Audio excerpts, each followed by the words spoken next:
Welcome to the Beginner Photography Podcast. Today, we're talking with web developer Alex Vita, who's going to share some of the most beginner mistakes that photographers make with their first websites. So let's get into it. Welcome to the Beginner Photography Podcast, a weekly podcast for those who believe that moments matter most and that a beautiful photo is more than just a sum of its settings. A show for those who want to do more with the gear they have to take better photos today. And now, your host, Raymond Hatfield. Welcome back, photo friends. I am your host, Raymond Hatfield, and today, I gotta tell you, I am just so full of gratitude and just thankfulness for you, for showing up, week after week. A few weeks ago, I said that, I had disclosed that we were closing in on 200 reviews for the podcast, which to me was just absolutely mind-blowing. It's just a crazy idea that's even a thing, to be honest with you, because if you look at the more than 1 million podcasts that are available to be downloaded, less than 90% have more than 10 reviews. What? 10 reviews. And 10 reviews is like, I remember getting that 10th review, and that was an incredible feeling. And it was so long ago, but the thing is that it's you who keeps me coming back and doing this week after week after week, because while I enjoy talking to the photographers on the podcast, and I enjoy learning about them, ultimately it is also a sense of knowing that the questions that I'll be asking are going to help you, either directly or indirectly in some way, to become a better photographer and achieve the level of knowledge and success that you're looking for. And for me, knowing that I'm a part of that journey for you fills me with gratitude, legitimately. Here I am sitting, and last check, the podcast has 216 reviews. Again, the fact that less than 10% of podcasts have more than 10 reviews, and here we are at 216 is not I think a testament to the podcast. It's you, for your willingness to show up and put in the work to become a better photographer, because at the end of the day, you can listen to podcasts all that you want, you could watch YouTube videos all that you want, but if you don't go out and actually do something, you're not going to learn anything. And that's what it is that you do. You go out and you learn, and that's where you get the real benefit of this podcast. And then you come back and you leave an iTunes review, and that to me just is amazing, and I get to see that progress within the Beginner Photography Podcast Facebook community. And that to me has just been so much fun to see everybody's growth and your journeys into photography. There are photographers who, came into the group 2, 3 years ago, 4 years ago, and today their photos would be unrecognizable from where they first started. And I think that is just proof that you, as an audience of the Beginner Photography Podcast, you do the work. You listen, and then you put in the work. And I wanted to highlight a special review today, and it comes from, one of our newest members, Ty, who's been in the group for a few weeks now. And Ty says, I found the Beginner Photography Podcast during quarantine and fell in love. Listening to Raymond as opposed to other podcasts, I feel like I'm sitting in his living room, sharing a cup of coffee, and just listening to the amazing people that he invites into his home, his virtual home, of course. Let's see. I've learned of photographers that I never would have known about because of the podcast. It opened up my world of photography so much more, and I feel welcomed in the Facebook group, and I've made some great friends on there in just a few weeks. I don't feel like my questions will be met with criticism like a lot of other groups or forums. Basically, what I'm saying is that if you're new, please subscribe, download, archive, do whatever you need to have access to this podcast and its Facebook group. If there was ever a place that new photographers needed to find along their journey, this is it. The questions you wanted to ask are here. The questions you didn't know how to ask are here.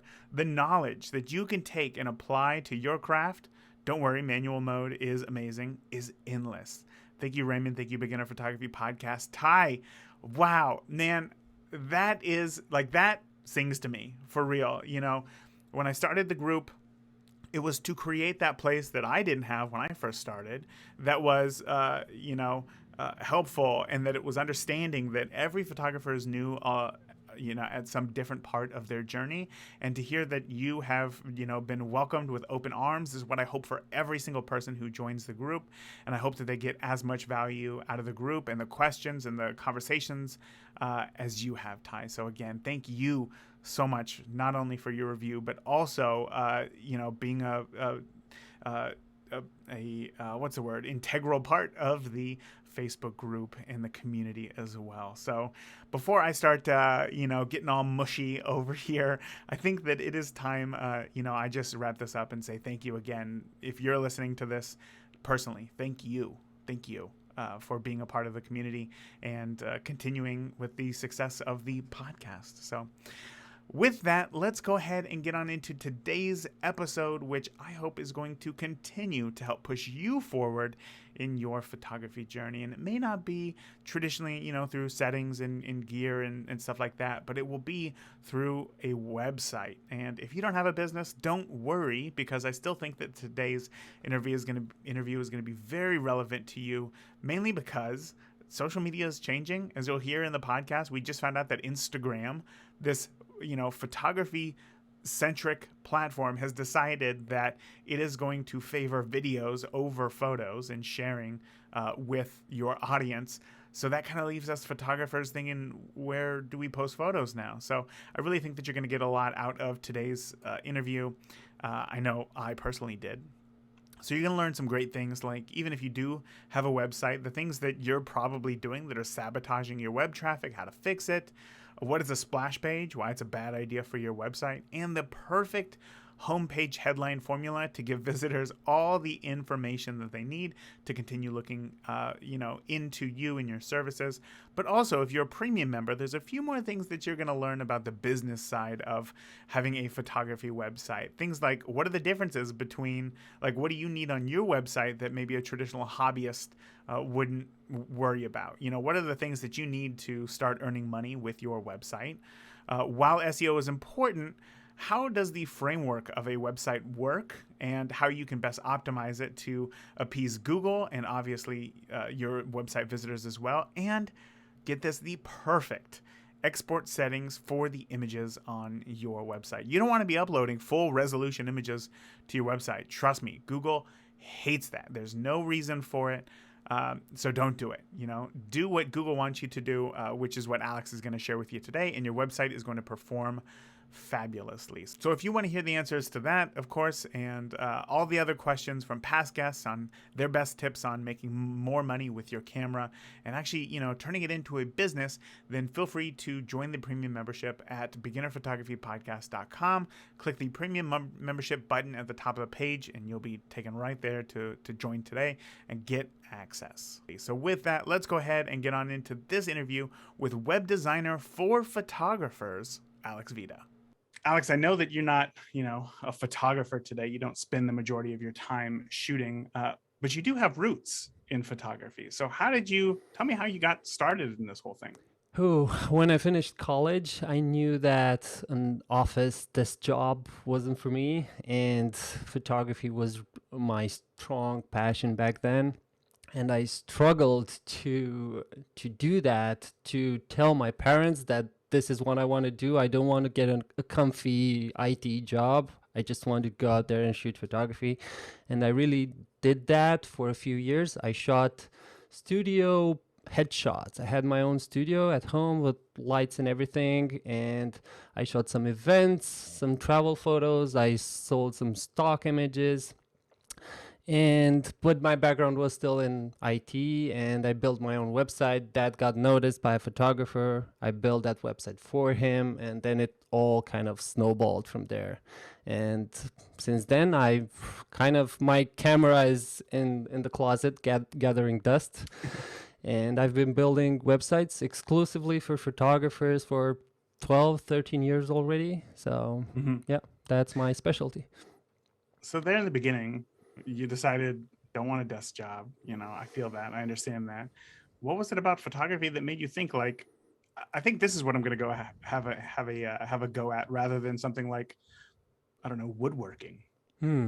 Oh, it was like I don't want to give out a shallow answer, but the creativity of it all, the magic that you can capture something in a photo, a moment of in time, and I always dabbled in photography as a hobby, but then when I started taking it seriously and I shot headshots, and I could show my clients that one out of 100 shots you take captures that smile, the grimace, the wrinkles in the face just right, and the eyesight and all of that it shows attitude or personality or confidence. That was magic to me, and I just try to catch that as often as I can. That was the kind of the magic that allured me to it. That's difficult. Always finding that one moment right there. That's a hard thing. How did you practice, or how did you even discover that was a thing? Many photographers in the beginning are just trying to get a base exposure. At what point did you think, it's the moment, it's that reaction that really makes the photo? Well, just looking around at other photographers, I saw something magical there, something interesting, and I try to replicate it. It was toughest at first, and I studied a lot in my spare time, evenings, weekends, photography courses, gear reviews, and all of that. And I don't know, difficult to say. I try to do it, and the difficult thing to me was that you get emotionally attached to your own photos. You don't really know, at least at first, how good your own photos are, because you need the outside feedback. But I felt there was something in them. I felt I had something, and I just needed to pursue that. I don't know. It wasn't rational. It was kind of a force. Yeah, I mean, photography is an emotionally driven thing. So because it's an art form in a way, right? And it's very subjective. It's not just a technical science. It's not just about the numbers and the depth of field and the shutter speed. It's subjective, and it's an art form. So then, yeah. So speaking of the technicals there, the shutter speed, ISO, aperture, were those difficult concepts for you to understand when first getting started shooting in manual and going out on your own? No. I always liked the technical stuff in school as well. So it was they were all just numbers to me, and I could master them pretty quickly. So I knew all the dials on my camera really, really well. But then I noticed that wasn't enough, of course. Capturing something special in the photo is not just about making the photo technically correct. Okay, I could achieve that at some stage after some practice, and then spending a lot of time in photo editing as well, right? Lightroom was 8 hours a day for me back then. But it still wasn't enough. It was the composition, the faces of the people, that was the intangible stuff that you couldn't capture just with the technical stuff. Of course. And it was addictive. Yeah, addictive. That's a good way to describe it. How do you get better at that stuff? If you can't learn it in a book, how do you get better at it? Well, practice. I just see no other way. You create your own style over time. I like the concept of, the book Steal Like an Artist by Austin Kleon. Yes. Everything we create is a reimagination of everything we captured in our brains before, all the books and all the photography we saw. I don't know, practice, and at some point, the filters in your brain get better, and then you get a better eye to spot the scenes, to spot the composition. You just sense them better. It's okay. You get better technically, by controlling the camera and all the technical stuff. But beyond that, it's just experience. Yeah.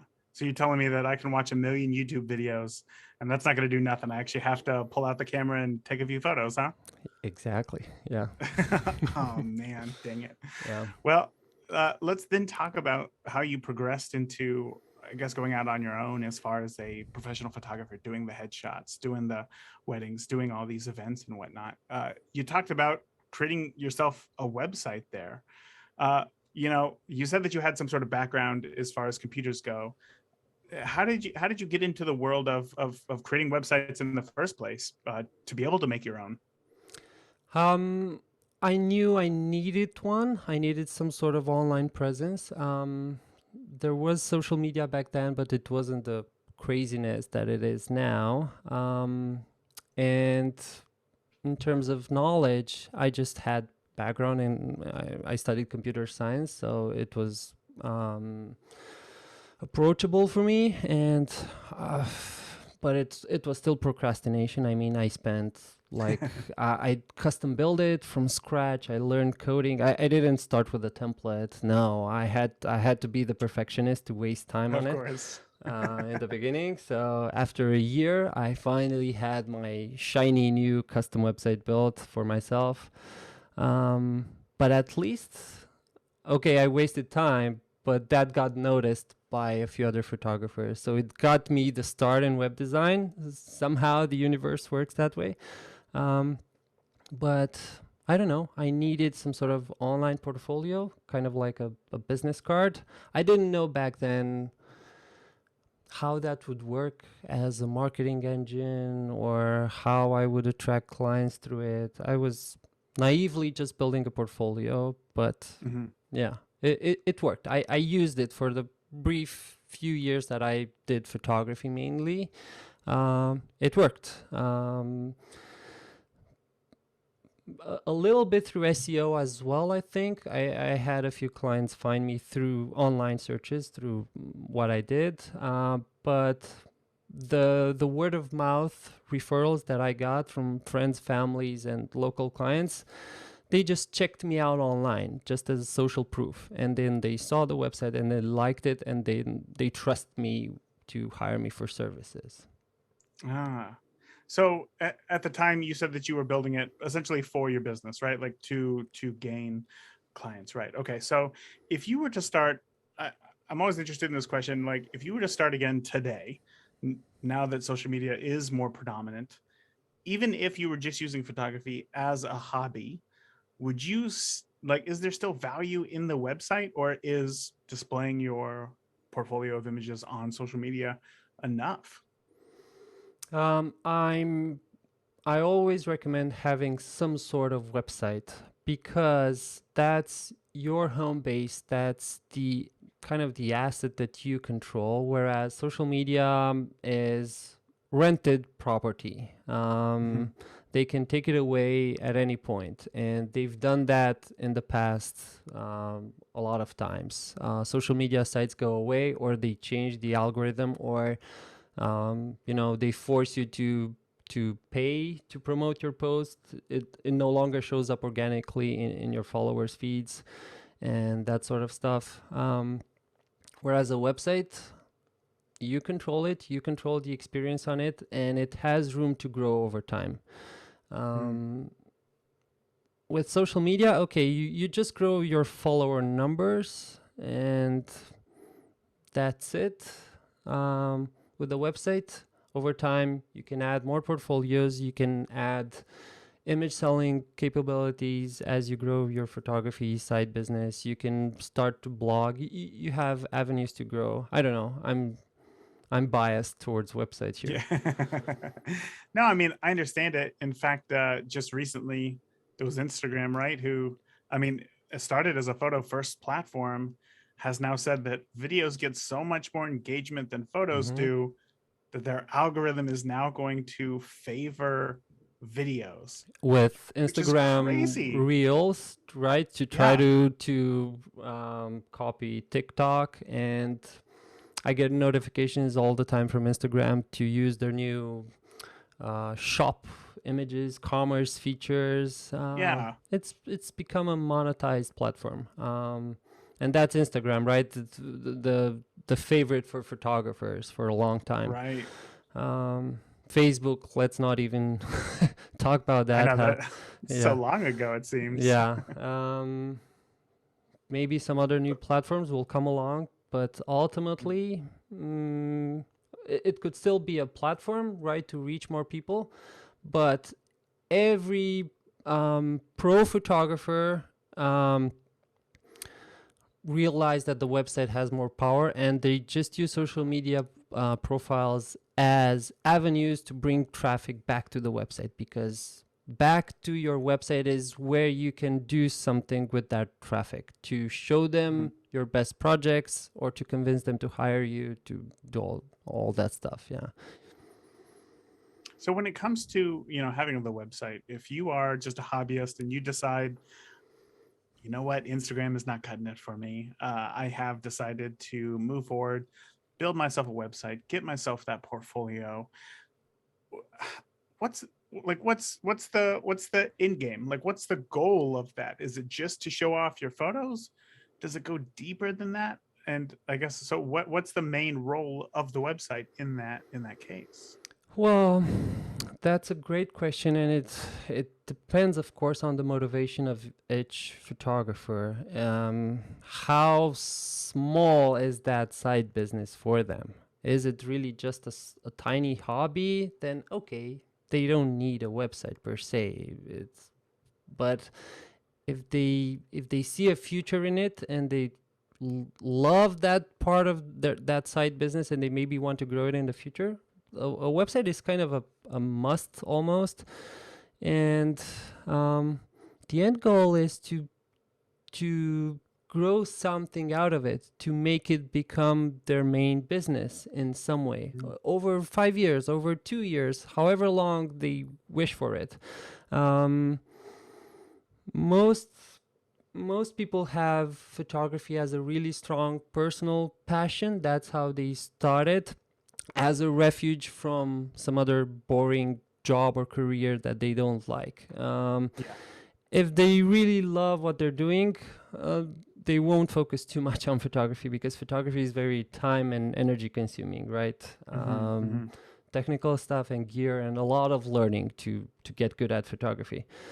People who invest that much time into it, I think they have some sort of end goal. They dream of it becoming something bigger, and you can only grow that way with a website.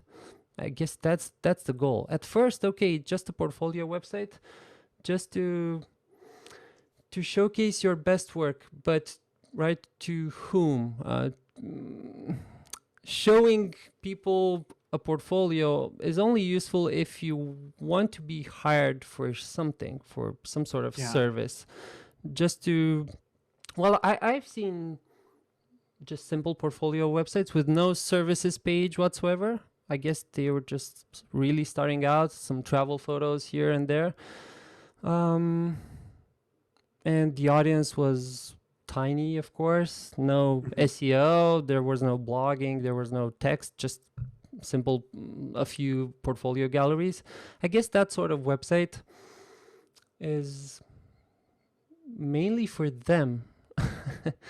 For them to feel that their work is good, to gather feedback, to gather confidence. Because if they're not selling something at the moment, it's just to see the potential in it, to see if it can grow into some sort of business in the future. And you do that by putting yourself out there in some way. Writers do that a lot, right? They start blogging endlessly with no goal of publishing a book yet or something. They just put themselves out there, their voice, their style. You do the same with photography without a clear end goal, but ultimately, yeah. That's super interesting to think about. That, I've never really thought about having your web presence kind of in that same sense, because I think we live in a world now where when we think of social media, at least in my brain, I always think strategy. How can I make the best of it? And it doesn't feel super social. It feels like there has to be intention behind the social media. So having a website has always felt the same to me, because I didn't start a website until I decided to go to take my photography seriously. But I love what you're saying there, which is that, like, look, if you just need a portfolio for yourself and you want to put this out there, essentially you got to start somewhere. Mm-hmm. And if this is it, this is going to get you started, then this is the perfect avenue to do it, because then you'll be able to grow from that position. Does that sound right? Did I kind of put your Yeah. words together there? Yeah, it sounds good. And what you said about having intention, that comes from you because you have the experience, you have the maybe the business mindset and all of that. You see them as tools to do something for your business. But some beginner photographers, they don't have that yet. They have zero business sense at first. They're just drawn to photography somehow, blindly doing it because they love it so much and they're getting good at it slowly. And they just want some feedback at first, I guess. That's why you put something. They're training that courage muscle, and you can only do that if you have the vulnerability to put photos online for others to give you feedback. And you do that through the website. Of course, you can do it through social media, but it's ephemeral. A website shows you're serious and that you want to grow to something. Yeah. Absolutely. Yeah. Whenever I see even when it just comes down to an email address, like an at, your domain name.com, it's much more impactful. It feels like you're taking it more seriously than your name at gmail.com. So I totally understand that. Yeah. So over the years, you transitioned from full-time photographer into full-time web designer for photographers, right? Yeah. Okay. So over that time, I'm sure that you have worked with a lot of photographers and that you've seen a lot of lackluster at best photography websites. What are some of the common mistakes that you see new photographers making with their own websites? When I first started 12, 13 years ago, there were still Flash websites out there. Luckily, that's no longer the problem. So let's not talk about Flash. Let me preface this by saying that however much I try to talk about the importance of a good website and avoiding mistakes, the quality of the images always matters most. I see the website as just the multiplier of the quality of the photos of the photographer. If you have mediocre photos, amateurish stuff, an amazing website won't do anything for you, right? So with this out of the way, a lot of mistakes can happen. I would put them in a few different buckets. One would be creating confusion on your website. You create confusion for the visitors on your website, mainly through the navigation menu. If it's poor, that's a big pet peeve of mine. Through having too many images, those amateurish galleries where you have the same exact scene shot from 3 different angles. Sure. To me, it's a sign that the photographer couldn't make up their mind and choose one. Mm-hmm. So why should I trust them? Why should I hire them? To have any sort of broken links or functionality on the website, of course, stops people in their tracks. That's kind of technical stuff. Design mistakes, of course, if you don't allow enough white space between elements so the design breathes, if you insist on having some sort of distracting background color or texture just because you think it looks prettier, that's a big mistake because it takes the attention away from the photos. And photographers often come to me, right? They're very art centric. They have opinions when it comes to design sometimes too, but the mistakes they make is the website is not for them. The website is for their audience. So their preferences might not match the web design standards or what's good for their audience. So that's where I need to have them sit down for an intervention. So that's all in the bucket of creating confusion for the visitor of the website. Then you have what I would categorize as taking control away from the visitor through splash pages, which are still a thing. You land on a homepage and it says enter website. Just the image? Just the image and enter website. I close those websites immediately when I see them, unless they're for a client. Pop-ups, if they're really annoying, those of course block user access to the content. Navigation menus as well. I think navigation menus can be a big problem. So many mistakes can happen with the navigation. Yeah, I can tell. Oh my gosh. If you have too many menu items, if you have too few, if the wording you're using in your navigation menu is too abstract and not familiar enough to people, if when you go to a page or a different section on your website, the menu changes to something else, if it's not consistently the same or not in the same location, it happens all the time. Especially when photographers integrate two different platforms, like WordPress or Squarespace or something else for the homepage, for the main pages, but a different platform for selling images, for the e-commerce area, the archive. Okay, that makes sense. Yeah. Integrating two platforms is always a headache. You need to make it match in terms of design and navigation menu so it feels cohesive.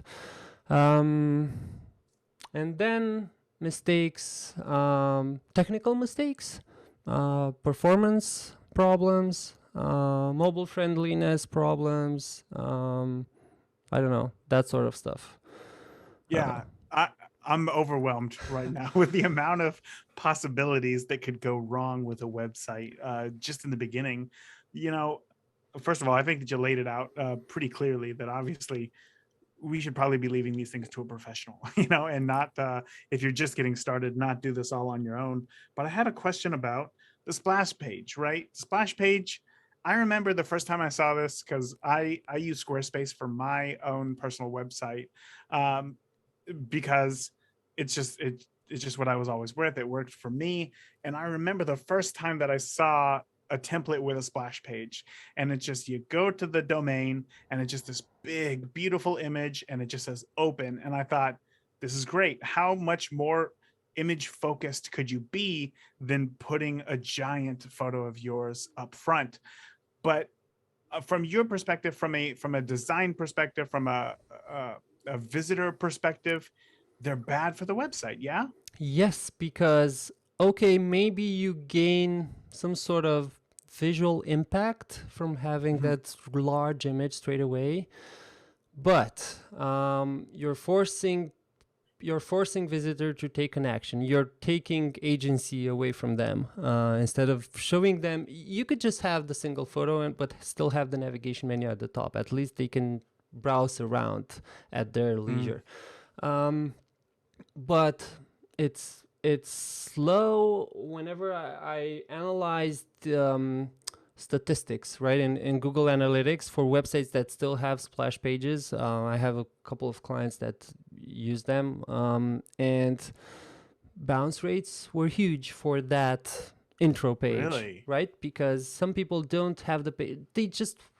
They want in 5 seconds to learn what the website is all about, to make a snap decision, and then go to what they're interested in. If you're forcing them just to enter my website, it's just annoying. It's I would put it similar to a pop-up, an annoying pop-up that blocks those full screen slide overs that block control over you. And similar to splash pages, I would kind of put in the same category those homepage full screen slideshows that wedding photographers are often fond of. You have the navigation menu at the top, so it's not technically a splash page. But I still see it as an opportunity lost. I don't feel people have the patience in this TikTok age to sit and watch your 20-image slideshow. Yeah. Especially if you're not giving control to them. No arrows, no keyboard navigation, no bullet points or something. That's even more annoying. But people don't have patience. So what do they see when they land on your homepage? They see your first or second slide. They judge you by it immediately. They in their head, they put you in a box. This photographer does this. So are you certain as a photographer that first homepage slideshow image is really representative of your whole body of work or not? And then why does it need to take up the whole screen? Can't you just put some sort of text, like a statement, what the website is all about, your specialty or your location? People just have to scroll down. I don't know. It's an opportunity missed when it comes to user experience for me. Yeah. Well, I know from experience, myself, I'm much better, I think, behind a camera than I am coming up with words for a website. And after hearing a lot of photographers as well, they say something very similar, which is that, like, I don't even know what to put on my website, like, I don't know what to say. So would you be able to break down, like, maybe what a homepage should look like, maybe what the navigation should look like, and at a bare minimum, like, what should that description of the website be, like you were just suggesting? So let's kind of take the homepage from top to bottom. At the top, the header, you have the logo and the navigation menu. Ideally, the logo, if it's just a text-based logo of your name, that looks amateurish, because default templates for any website platform do that. The website name as text. Try to invest in a more graphical logo if you can. Ideally, the logo should be clickable and link back to the homepage. This is to be expected. I think these days people have started using that. The navigation menu, it should sit at the top of the website or on the left-hand side of the website, but nowhere else. I still see websites with bottom navigation menus at the bottom of the screen or on the right. They're just confusing. People will abandon the website quicker. Try to limit the navigation menu items to 7 if you can. If you need more pages, use drop-down menus. Those are perfectly fine. Then at the top of the website, of course, it's not meant to be a business website or salesy website. So you need photography and you need it large and beautiful to visually impress people. But I wouldn't make the slideshow full screen. I would make it something like half of the height of the page, of the viewport, or 70%, just to be able to fit some text underneath, a statement of what the website is all about. And before I talk about that statement, back to the slideshow, I'm not a fan of slideshows in general because I like to replace them when I can with some sort of grid of images, like a 4-image grid or a 4x2 image grid. I think that shows more range straight away.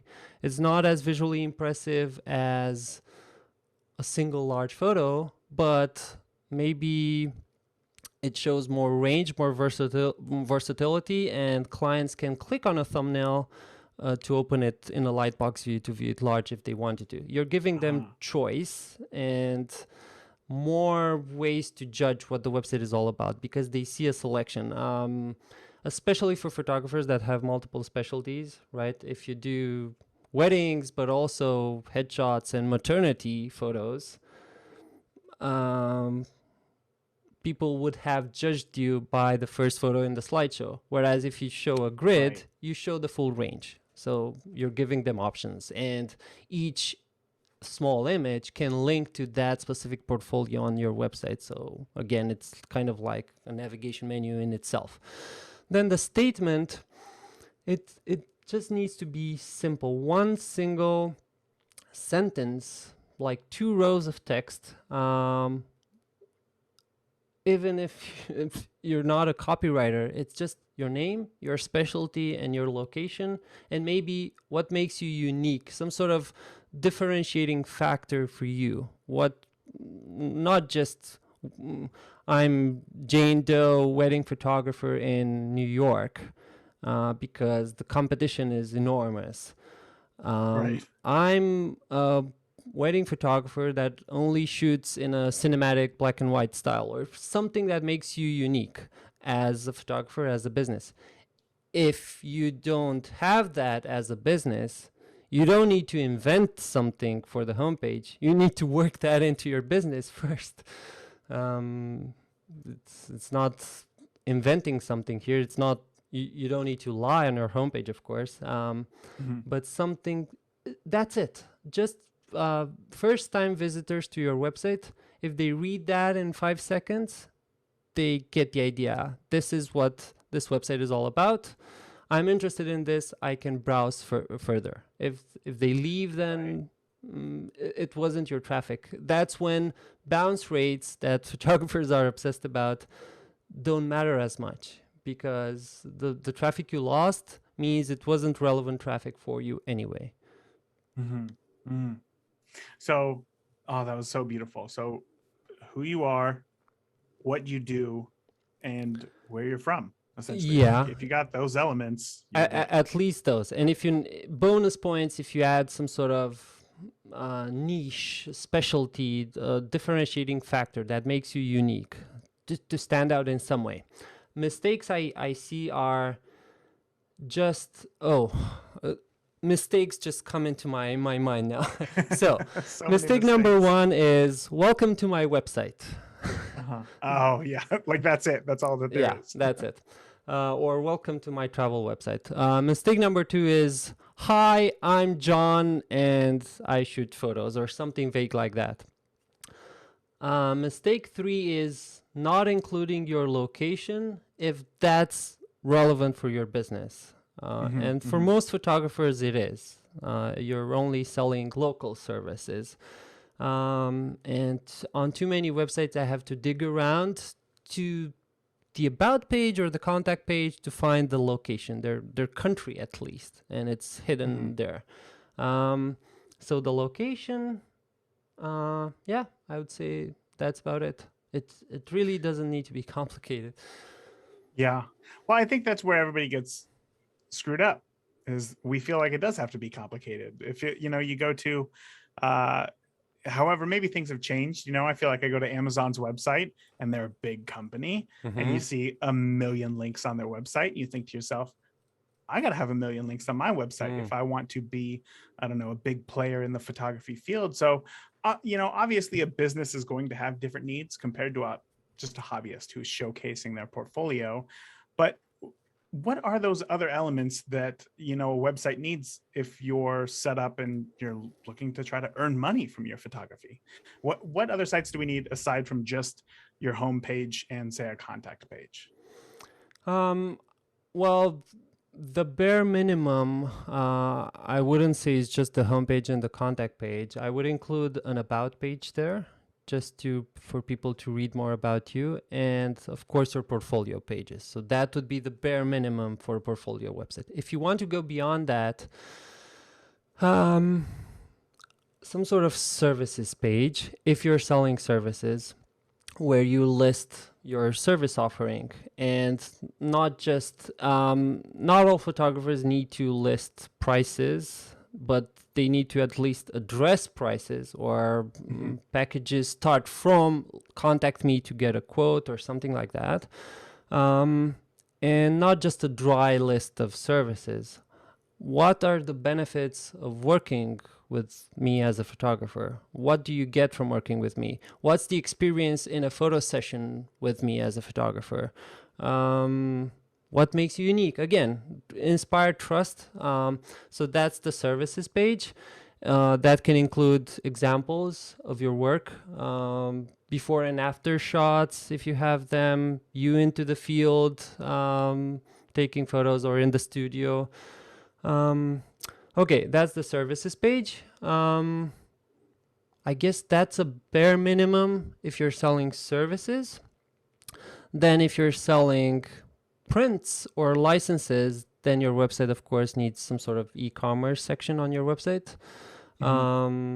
It depends if your website platform has that, or if not, you need to integrate some other platform into it to embed some sort of e-commerce functionality into it. And then it can grow widely from there. You could have a blog section. You can have testimonials. You could have pricing, experience, investment pages, landing pages, venue pages for every place you've worked in. And all of those can bring in traffic through SEO. So other products, you could sell calendars or photo books or whatnot. So the list goes on. There's somebody in the group now who is just getting started with selling his own work. And he got started with calendars. And now he's putting his image on t-shirts and selling t-shirts. And he's doing that through his website as well. And it's just cool. Like, as you said, these aren't things that you see from the beginning, maybe, but they grow with you as the opportunities arise. And I wanted to bring up, you brought up earlier the idea of, putting out a testimonials page. And you mentioned how bad it can be for somebody to, with like really vague navigation. I feel like for the testimonials, that's always like the worst page, because people will call it like love letters and kind words, and there's just so many things. And I don't think it was until you said that doesn't really inspire the confidence, but will just promote confusion, that really clicked for me. Like, oh man, maybe we don't have to reinvent the wheel every time we try to name a page on our website. We don't have to change the about page to meet your photographer or learn about me, or anything like that. It can just be simple, and it can still be effective, is what it sounds like there. That's great. That's great. Exactly. Familiarity is a big thing in user experience, and if you're using those fancy names for the menu items, people just stop for a brief second in their tracks. Should I click this? Is it what I'm looking for? Instead of calling it contact, I've seen it say message me, and I didn't want to click that. Would it open some sort of Facebook Messenger thing? No. Right. Yeah. Just use about or bio for the about page. Use contact or contact us if it's a group of photographers for the contact page. Testimonials, I think, does not have a really good alternative, because the word reviews has been taken by Amazon. It starts to mean something else. Services or Perfect. What collections, packages, those could probably work, I'm assuming. Well, collections to me sounds like a list of galleries, not a collection of services. So again, it might be misleading for somebody. Gotcha. In photography website platforms, a collection is usually a set of galleries, kind of like an archive. So yeah, just packages is fine. Let's see, if you're selling something, just call it shop or store if you're from the UK, I think. And keep both of those sound to me like I would immediately understand what those are. So exactly, I like that. But yeah, good call on the collections. When it comes to websites, I think it's hard to talk about websites and not talk about SEO. But I think that's probably not exactly your wheelhouse as a website designer. Is that right? You focus more on, say, the framework of a website as opposed to the SEO. Is that about right? No. I do a lot of SEO You do for it all. photographers as well. I out of sheer market demand, I added Gotcha. an SEO review service on my website because photographers are really obsessed with SEO. Of course. Yeah. Too much at some point, and I do those kinds of services of SEO audits. I'm not. I sometimes postpone them or tell the photographer that they need to fix other stuff first, because sometimes they have awful websites, they're poorly designed, or they have serious mistakes, and they're just obsessed with traffic and with ranking number one on Google. They don't know what keyword to rank for. They just want to rank for number one, and it doesn't work that way. I think photographers sometimes don't have a right list of priorities in their mind. They need to fix the basics. They need to have the user experience good on their website, the content to be spot on, and then you start pouring traffic, at the top of the funnel, whatever, through SEO or through ads, Facebook ads, another obsession with photographers, and both of those don't perform well if the website has bigger problems. So, okay, that's perfect. So then let's talk about the framework of a website. As far as, if you're just a hobbyist and you're showcasing your portfolio, it's probably not as important to you for things like page speed, I'm sure. But when it comes to running a business and having people come to your website, I would imagine that that's a little bit more important. So can you talk a little bit about, I guess, page speed? And is that the most important metric that you try to optimize a website for when building a website? I don't know. That was probably a pretty poor question. Is there anything that you could pull out of that? I wouldn't call page speed to be the most important for building the website or for SEO. It's lower down the list. For building a website, it's content first, the quality of the content. That's images, which is, of course, the photographer's responsibility, and copywriting, all of the text around the images. Then design, mobile friendliness, maybe some basic SEO, so not advanced work, just the SEO tags, the meta descriptions, some alt tags, heading, H1, H2 headings for the pages, just some basic stuff, and then you talk about page speed. I know it started being a ranking factor and it's important, but I could get away with a website with stellar content and that works really well on mobile these days, but it's just 2 seconds slower. But once you do, go ahead.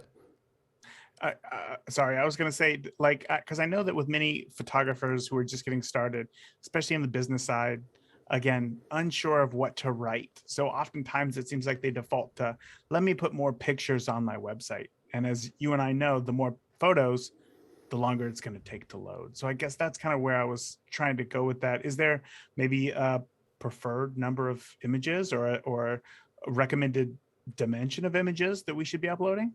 Okay, that's a good question. I would challenge part of that question, because if you have a gallery with more images, it doesn't necessarily need to load slower if you work on performance. If you have lazy loading in particular, those lower images outside the viewport don't load yet. They only load as you scroll down. So it shouldn't matter if you have 20 images or 1,000 images if you do performance right. But from a user experience point of view, for portfolio galleries, just to showcase the quality of your work, you usually don't need huge galleries. Just 20 images, 20, 30 images should be enough to showcase one of your specialties, your best work. And it's really difficult to narrow down your own work. Like I said in the beginning, you're emotionally attached to it. You might need outside help, but just that amount is enough. If you need more images, okay, you could have exceptions and you can work on performance. But I think your question was mainly going into the topic of performance more, how to optimize that. So images are obviously the biggest problem on photography websites when it comes to performance. If you Right. test the website in Google PageSpeed Insights or GTmetrix, whatever tool you use, photo issues will be one of the top ones for photography websites. And it's usually because the dimensions are not right. Photographers upload huge images in pixel dimensions on the website, and the template is not smart enough to shrink them down or to generate smaller versions of those photos. So then the browser really has to download a huge image file to show it. That's one thing, the dimensions in pixels. Number two is the file size. So the JPEG compression level. Everyone uses JPEGs on websites for photography or PNGs for graphics. But JPEGs, if you save them in Photoshop or in Lightroom at maximum quality, you'll get huge file sizes, and you don't need that for a portfolio website. You only need high-res, 100% quality images for printing purposes or if you're selling licenses. On a website, for a portfolio page, just size them at 1500 or 2000 pixels on the long edge and 70% JPEG compression quality or 80%, do some experimenting. That usually strikes a good balance with visual quality and file size. That's a good balance. And let's see, what else? The number of photos, of course. And then you kind of get into technical territory. Depending on your platform, you could use plugins or not that generate WebP versions of your images that Google is promoting. That has lazy loading features like I talked about. As you scroll down, they load dynamically, or extra optimization for the photos, many photographers just use JPEG Mini, which is a website, or I think it's a downloadable tool. You drag and drop your photos there, it shrinks them down, and then you upload them to the website. That process can be short-circuited if you're using WordPress, because you can have a plugin do that for you. You just upload them once, and the plugin does a lot of heavy lifting, optimizing, generating the WebP version, Retina images, all of that. So that was wonderful. My gosh, when it comes to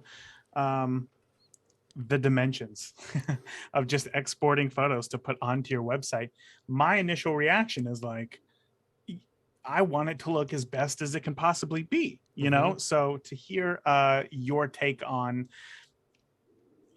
how we should be exporting our photos is really helpful, and obviously the performance benefits are going to be massive as well, which Google is going to appreciate. So and if Google I really appreciates them, you'll rank higher. More people will get on your website, so you'll show those photos to more people. That's the end goal. Yeah. It just keeps growing. That's great. So let's you brought up the topic there of WordPress with plugins. When just getting started, does the platform that you use matter? Is that like a super important question that you have to ask yourself, or a super important decision that you have to make, rather?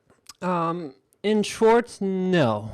When you're just starting out and you want a simple portfolio website, just a few galleries, an about page, a contact page, you can pretty much use almost any platform out there. The big ones, WordPress, of course, that's a third of the internet, but then Squarespace, Wix, Weebly, and all the photo-specific platforms out there. Now, because they're all mobile friendly, they're all decent at performance. They have features allowing you to upload galleries of images. But they don't all have the same flexibility when it comes to design, and they don't all allow you to grow in the future. Of course, WordPress is the most powerful out of all of them, but with great power, comes a lot of complexity, and it's sometimes too much for beginner photographers. I get that. It's difficult to manage WordPress and plugins and updates and to choose a theme, and it's complicated. So it's perfectly fine to choose Squarespace for something like that. It's really popular with photographers. I'm not a fan of Wix at all. I think it's the third choice for photographers, and they have serious issues with image sizing as well, with the design capabilities of their templates. I wouldn't recommend them. And then the choice is, depending on their tech savviness, is Squarespace or WordPress or some other platform at first. And if they want to sell something, then they look into the platforms that have e-commerce functionality built in or not. But that's the choice. Yeah, it's a game of compromises. Right. That's the thing. I remember when I first started my first website, I started with WordPress, and because everybody had said, the amount of flexibility, Google loves it. I was like, great, this is what I got to do. And unfortunately, it just got to the point, I think because I was so focused on, still learning like the business side of photography, that whole realm seemed to take up so much mental energy that I never ended up ever updating my website ever. So it just stayed stagnant. And then I made the decision to move to Squarespace just because it seemed much more easy and flexible to be able to make changes.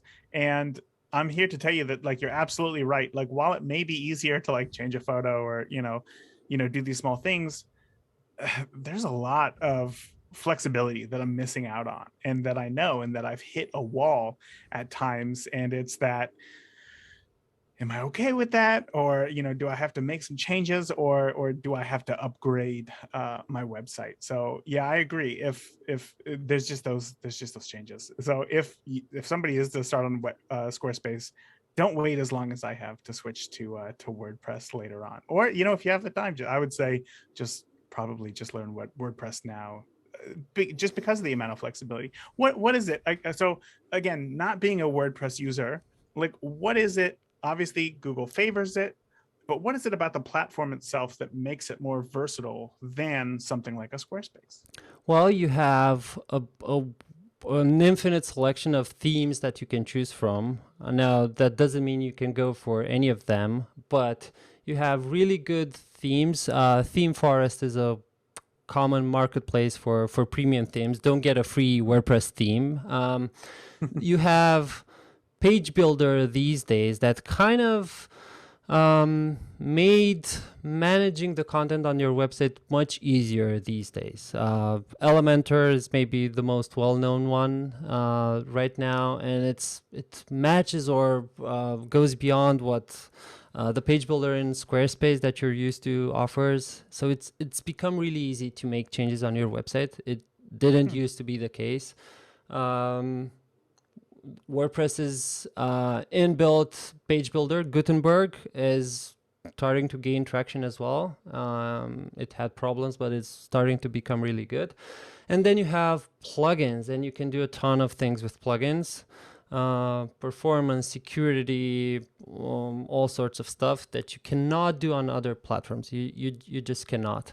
And then you have, so you can control a lot more of performance and SEO. The greatest power when it comes to SEO is in WordPress, because you have awesome plugins like Yoast or Rank Math that you can use to do all sorts of stuff, and Google will like that, but more complexity. So it's an investment at first, but it allows you to grow more into the future. So Yeah. That's a pretty fair trade-off if you ask me, though. So thank you for breaking that down and kind of explaining those differences between the two, because I know even if I still have some confusion. So again, I really appreciate that. Um, I want to ask before I let you go here. I know that we've gone over our time, but if there's one thing that somebody's listening right now, if what's the one thing that you want photographers who are listening to audit on their own website to move forward, just to make it a better experience for their visitors? Um, Great question, and it's good that your focus was on user experience and not on SEO or something else. Um, just my pet peeve is having the homepage be really clear to first-time visitors on your website. If you look into Google Analytics, new visitors versus returning visitors, you usually see that 90+% is new visitors, first-time visitors. They make a snap judgment in 5 seconds what your website is all about. So do what we talked about of putting some sort of statement on their homepage. Replace your slideshow if you can with some sort of grid of images, and then the rest of the homepage just needs to be boxes, links, entryways to the other sections in your website. It's a storefront for your website. If you do that and you simplify your navigation menu, like we talked about, user experience would be better. Yeah. Wow, perfect. Just like that, laid it out. Here it is.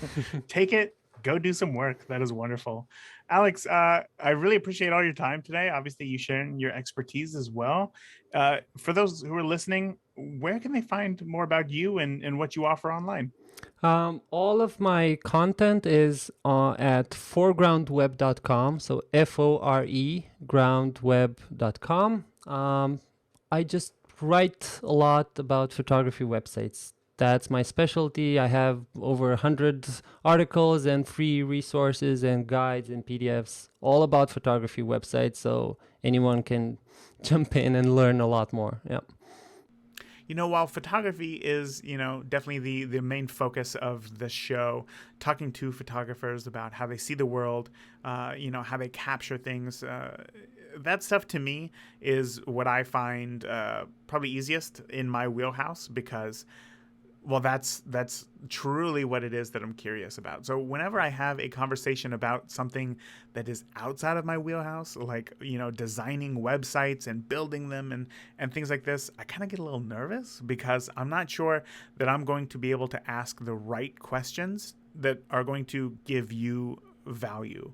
Because it's kind of a balancing act between getting the best technical answer and getting the answer that is going to help move you forward, right? To give you the right answer to where you need to be right now. But after talking with Alex, it is very clear that he does a fantastic job at breaking down, these questions that I tried to form into a concise answer that is very easy to consume.